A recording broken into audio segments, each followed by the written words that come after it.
نحمده ونصلي على رسوله الكريم اما بعد اعوذ بالله من الشيطان الرجيم بسم الله الرحمن الرحيم يا ايها الناس اعبدوا ربكم الذي خلقكم والذين من قبلكم لعلكم تتقون الذي جعل لكم الارض فراشا والسماء بناء وانزل من السماء ماء فاخرج به من الثمرات رزقا لكم فلا تجعلوا لله اندادا وانتم تعلمون صدق اللہ العظیم۔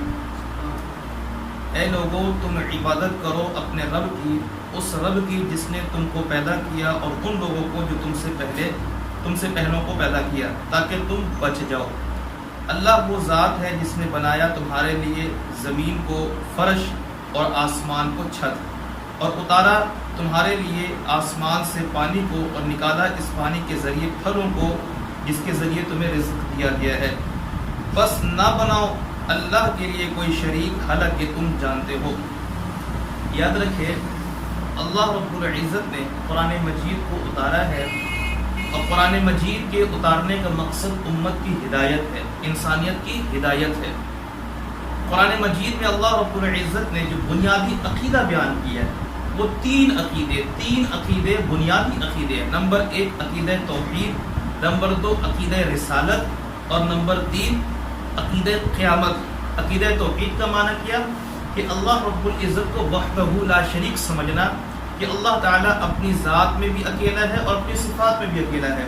اللہ جیسے اپنی ذات میں وحدہ لا شریک ہے، اس کی ذات میں کوئی شریک نہیں ہے، اسی طرح اللہ تعالیٰ اپنی صفات میں بھی اکیلا ہے، اس کی صفات میں بھی کوئی شریک نہیں ہے۔ اس کا نام عقیدہ توحید ہے۔ عقیدہ رسالت یعنی نبی کریم صلی اللہ علیہ وسلم کو اللہ کا نبی اور رسول سمجھنا، خاتم النبیین سمجھنا، اللہ کی طرف سے امت کی اصلاح کے لیے بھیجے، جو اللہ نے نبوت کا سلسلہ جاری کیا تو رسول اللہ صلی اللہ علیہ وسلم اس سلسلے کی آخری کڑی ہے، یعنی اللہ کے نبی اور رسول ہے۔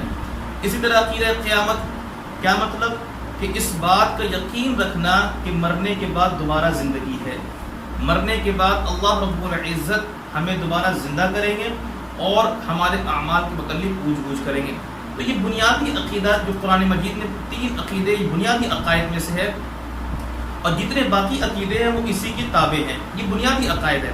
تو اس آیت کریمہ کے اندر اللہ رب العزت نے عقیدہ توحید کو بیان فرمایا۔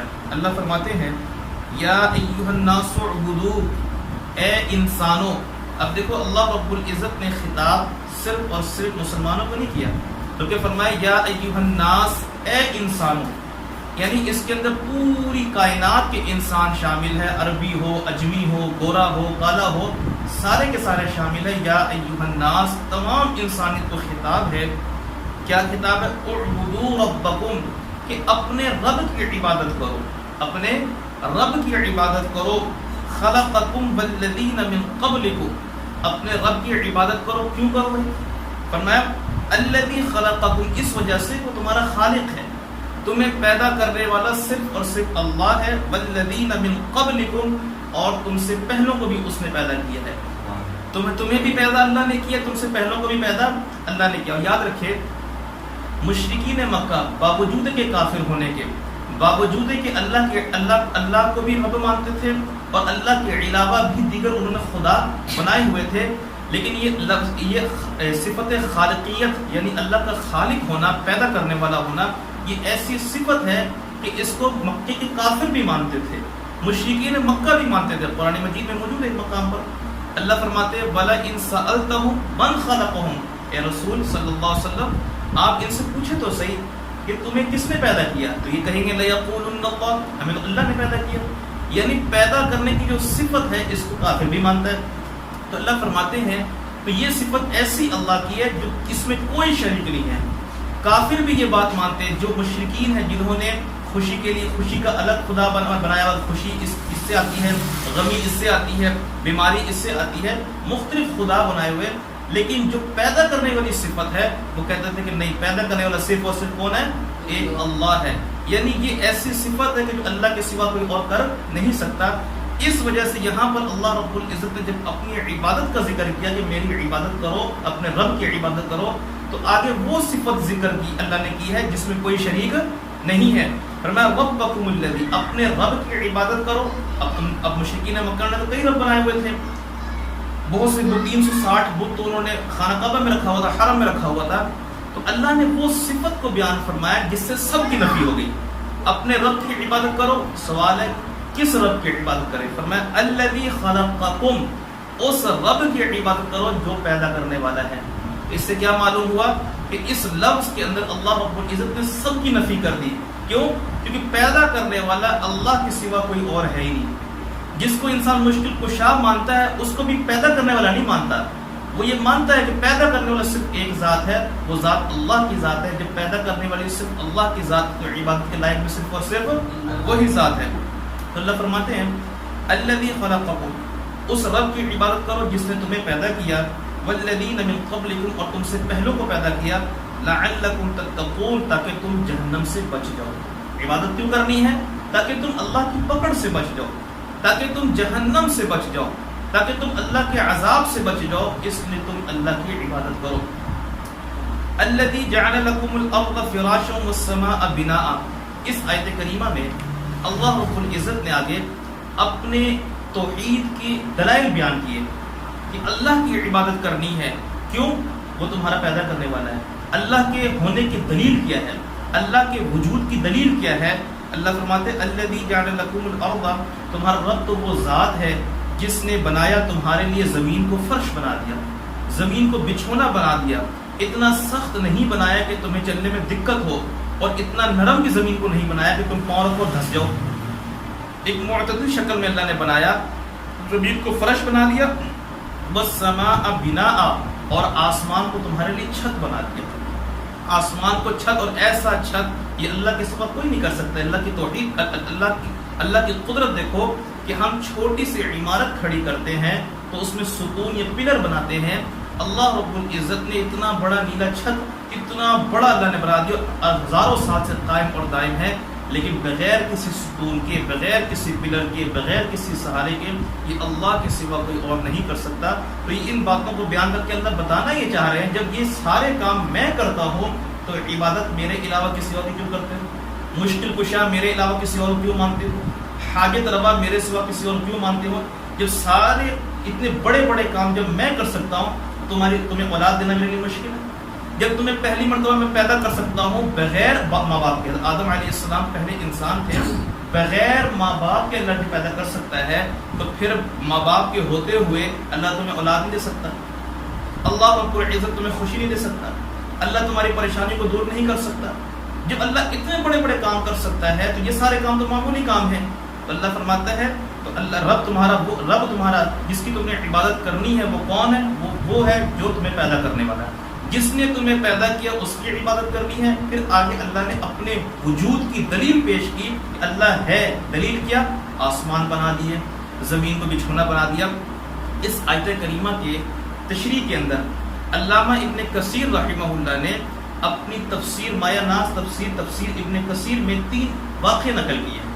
اللہ کے وجود کے دلائل کے اندر 3 واقعہ نقل کیا ہے. وہ واقعہ ایک امام ابو حنیفہ رحمہ اللہ کا واقعہ ہے، ایک امام شافعی رحمۃ اللہ علیہ کا واقعہ ہے، اور ایک امام احمد ابن حنبل رحمہ اللہ کا واقعہ ہے. واقعہ کیا ہے؟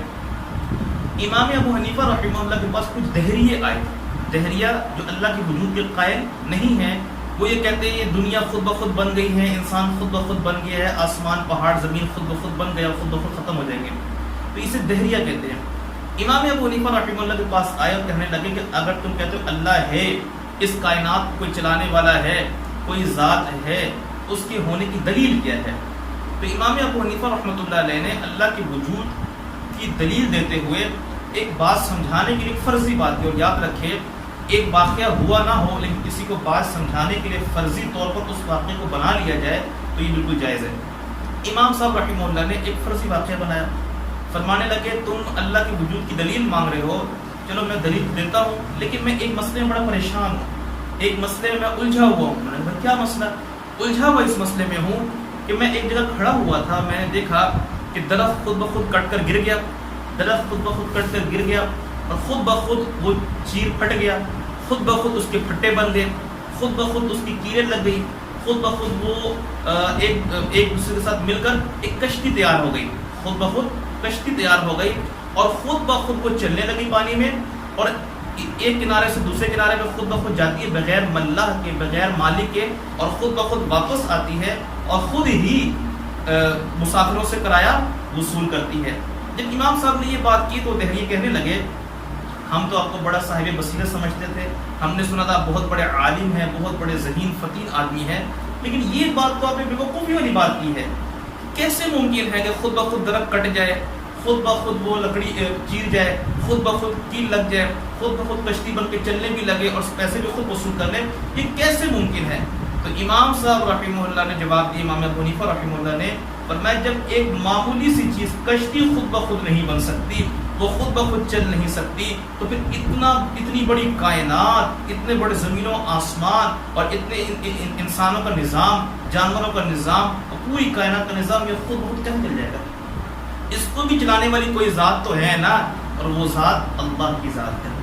اسی طرح امام شافعی رحمۃ اللہ علیہ سے کسی نے اللہ کے وجود کی دلیل مانگی کہ اللہ ہے، کیا دلیل ہے؟ امام شافعی رحمۃ اللہ علیہ نے فرمایا یہ شتوت کا درخت ہے، میں دیکھتا ہوں اسے پیپل کا کیڑا کھاتا ہے تو پیپل بناتا ہے، پیپل ریشم کا کیڑا، پیپل نہیں ریشم کا کیڑا کھاتا ہے تو ریشم پیدا کرتا ہے۔ اسی شتوت کے پتوں کو جب گائے بھینس کھا لیتی ہے تو وہ گوبر بن جاتا ہے اس سے۔ اسی شتوت کے پتے کو جب بکری کھاتی ہے تو مینگنیاں نکلتی ہے۔ اسی شتوت کے پتے کو جب ہرن کھاتی ہے تو اس کے ناف سے مشک، عنبر، عجیب سی خوشبو نکلتی ہے۔ پتا تو ایک ہے لیکن مختلف جانور کھا رہے ہیں، مختلف چیزیں بن رہی ہیں، کوئی ذات تو ہے بنانے والی، یہ خود بخود ہو نہیں سکتا، تو وہ ذات کون ہے؟ وہ ذات اللہ کی ذات ہے۔ اسی طرح امام احمد ابن حنبل رحمہ اللہ سے کسی نے پوچھا کہ اللہ کے ہونے کی دلیل کیا ہے؟ کہ اللہ ہے، اللہ کی ہم نے اللہ کو دیکھا تو ہے نہیں، ہم تو اللہ کو دلائل سے مانتے ہیں۔ دلیل کیا ہے؟ ہم نے آسمان دیکھا، ہم کہتے ہیں اس کا بنانے والا کوئی نہ کوئی ہے، زمین دیکھا، ہم کہتے ہیں یہ خود بخود نہیں بلکہ بنانے والا کوئی نہ کوئی ہے۔ تو ان دلائل سے ہم کہتے ہیں کوئی ذات ہے، اور اس ذات کا نام کیا ہے؟ اللہ ہے۔ تو امام احمد ابن حنبل رحمہ اللہ سے کسی نے پوچھا کہ حضرت اللہ کے ہونے کی، رب کے ہونے کی دلیل کیا ہے؟ اللہ کے وجود کی دلیل بیان کریں۔ حضرت فرماتے ہیں امام احمد ابن حنبل رحمہ اللہ کہ میں کیا دیکھتا ہوں کہ ایک قلعہ ہے اور وہ قلعہ چاروں طرف سے بند ہے، اور اس میں نہ ہوا جانے کے لیے کوئی سوراخ ہے، نہ کوئی کھڑکی ہے، ایک معمولی سی سوئی کے برابر کوئی سوراخ نہیں جس سے ہوا داخل ہو۔ اوپر سے چاندی کی طرح صاف شفاف سفید ہے، اور اندر سے سونے کی طرح پیلا ہے، زرد رنگ کا ہے، اور بالکل اوپر سے کور ہے، بالکل بند ہے، ایک سوئی کے برابر جگہ کوئی خالی نہیں جہاں سے ہوا داخل ہو۔ اور میں کیا دیکھتا ہوں کچھ عرصے کے بعد وہ قلعے کی دیوار پھٹتی ہے اور اندر سے ایک حیوان، ایک جاندار باہر آ جاتا ہے اور بڑی خوبصورت آواز نکالتا ہے اور چلتا پھرتا ہے، سانس لے رہا ہے۔ تو امام احمد ابن حنبل فرماتے ہیں، انہوں نے جو قلعے کی مثال دی، قلعے سے مراد انڈا ہے، قلعے سے مراد انڈا ہے۔ فرماتے ہیں کہ دیکھو ایک انڈا ہے، وہ چاروں طرف سے بند ہوتا ہے، ایک سوئی کے برابر کی جگہ اس میں ہوا داخل ہو جس سے سانس لے جاندار، لیکن کچھ عرصے کے بعد جب وہ پھٹتا ہے اس میں سے ایک جاندار چوزا باہر آتا ہے، وہ جیتا جاگتا ہوتا ہے۔ ہم ایک منٹ سانس نہ لے تو ہماری زندگی ختم ہو جائے گی۔ کون سی ذات ہے جس نے بالکل بند انڈے کے اندر بھی اس کو زندہ رکھا، اس کو پال کے دکھایا، اس کی خوراک کو اللہ نے پورا کیا؟ وہ کون سی ذات ہے؟ وہ ذات صرف اور صرف اللہ کی ذات ہے۔ تو یہ وہ دلائل ہیں جس سے بات معلوم ہوتی ہے کوئی ذات تو ہے کہ جو کائنات کا نظام چلا رہی ہے، اور وہ ذات، اس ذات کی پہچان ہمارے نبی صلی اللہ علیہ وسلم نے کرائی۔ وہ ذات کون ہے؟ اللہ کی ذات ہے۔ تو اس آیت کریمہ کے اندر بھی اللہ رب العزت نے اپنے توحید کے دلائل پیش کیے۔ وَأَنزَلَ مِنَ السَّمَاءِ مَاءً، کہ اللہ وہ ذات ہے جس نے تمہارے لیے آسمان سے پانی کو اتارا، فَأَخْرَجَ بِهِ مِنَ الثَّمَرَاتِ رِزْقًا لَكُمْ، اور اس پانی کے ذریعے اللہ رب العزت نے زمین سے پھل اگایا۔ زمین پہ پانی پڑتا ہے اور اس میں جو فصلیں نکل آتی ہیں، رزقا لکم، اور ان پھلوں کو تمہارے لیے رزق بنا دیا۔